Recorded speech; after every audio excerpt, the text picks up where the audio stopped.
Welcome to another Colonize the New World video. This time we're going to go over the Independence Phase. Now, I already have some videos talking about how the king moves and that kind of stuff, so I'm not going to go into detail on that particular aspect here, but we are going to go over the phase itself and what you more or less do.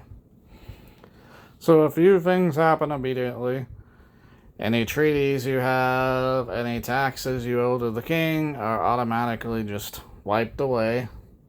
You're given several turns where other players can't attack you. You need to mark on your colony sheets, yes, where it says revolution. This means you had it at the start of the revolution, and so you need to regain it to win the revolution if you lose it. Now, the name of the game has been fighting for independence and building up to that.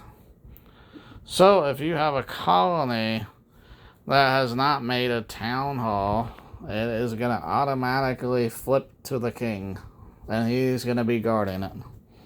If you have a town hall, you may or may not lose it. If you have a city hall or capital, you will automatically keep it no matter what. So now you get to choose. You can either have a human play as the king or a non-playable character. It's similar to how it works for both, but there are obviously a bunch of differences to account for how the king moves and all that stuff. So the king's phase is broken up into 7 parts. The first thing you're going to do is you're going to rank your colonies. You'll notice every building has victory points. So basically, the colony with the highest number of victory points is ranked number 1. If there's a tie, you get to choose. And that'll be relevant for targeting, which is step 4. Step 2 is the movement phase. The first turn, the king isn't out yet, so he's not moving yet. The third thing is we're going to draw a KEF card, or the King's Expeditionary Force. Now there's a bunch of them that are pretty simple, like this one. But there are a few where he sends out his general, and he just goes crazy. So for purposes of this, we'll use the simpler one. Now after that, you're going to take a dice roll to target the colony. And that's why you ranked them earlier. So if you roll a d6 and you get a 2, then you're going to target ranked 2 colony. Or the second ranked colony.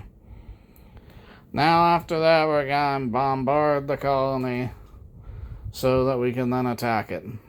Basically that means the things on the KEF card are now going to generate and surround the colony.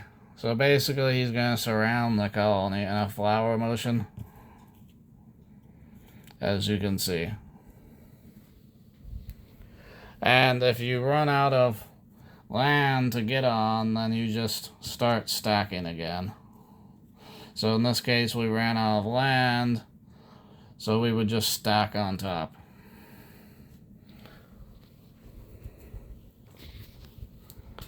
Now, if that colony has a fort, just like we talked about in the movement phase, the man of war will appear and then fire on the fort, or the fort will fire on the man of war.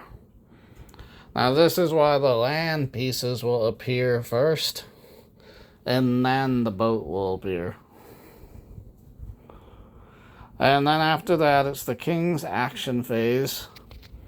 He has a couple of special abilities that may come up that I talked about in the other video, but basically it's the same battle system you've been using before, except he's a little bit harder.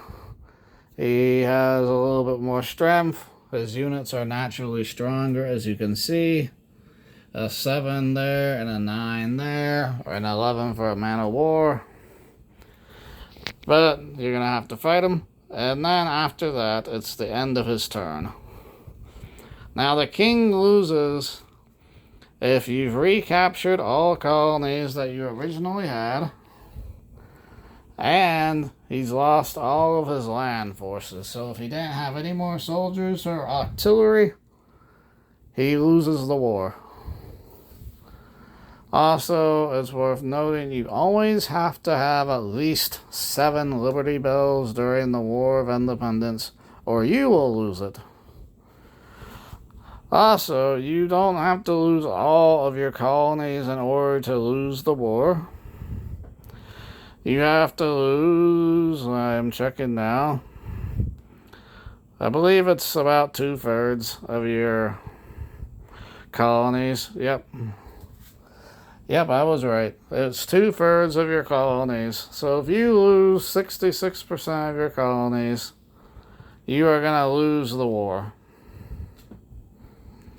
Now, let's say there are 2 players that are fighting the king, and because you had the start token, you went first, and you win. This turn gets to play out in order to let the other person have a chance to win. Also, otherwise you win, or if you both beat him, then you both win the game. But generally speaking, I try to have only one winner, but that is the scenario where the game can tie. Or not so much tie, you just both actually win. Alright, that's how the Independence Phase works. And check out the other videos on how the king moves. And that way you can see how he works and operates. And I'll see you in the next video. Great, bye.